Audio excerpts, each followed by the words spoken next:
Hey everyone, it's Mac with Momentum, and I'm going to quickly show you how to link and unlink accounts in Report Garden. So the first thing you're going to want to do is you're going to want to log into your Report Garden account. And in doing so, you can have, my alarm's going off, it's embarrassing. You have accounts on the left-hand side where you see all your accounts, archived accounts, used accounts. And over here in the top right, you see all these different settings. If you go to billing, this is actually where you remove the accounts.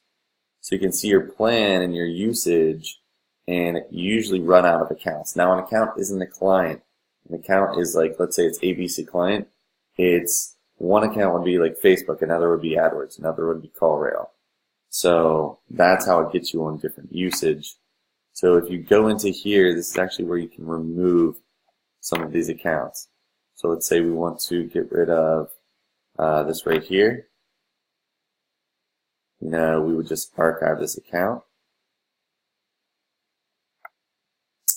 And then if you want to, and you see it reduced one then it's, let's say if you go over here, you can actually refresh or link accounts to add accounts. So you can just go to, let's say, link account, and go to AdWords, and then you just have to log in through that Google account. So click into here, it'll link the accounts. Or for instance, let's say you want to link another account, and then it's going to pull in all your linked accounts from here.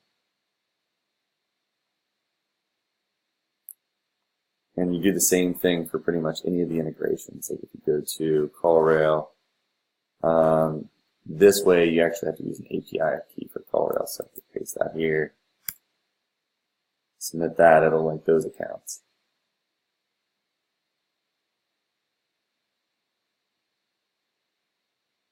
And then from linking accounts, I mean, it's pretty easy to create a new report. You can go to Reports, get a new report, and just pull in whatever linked account you now have in the system. Create some account. Thank you. Hope this was helpful. That is Report Garden, how to link and unlink accounts.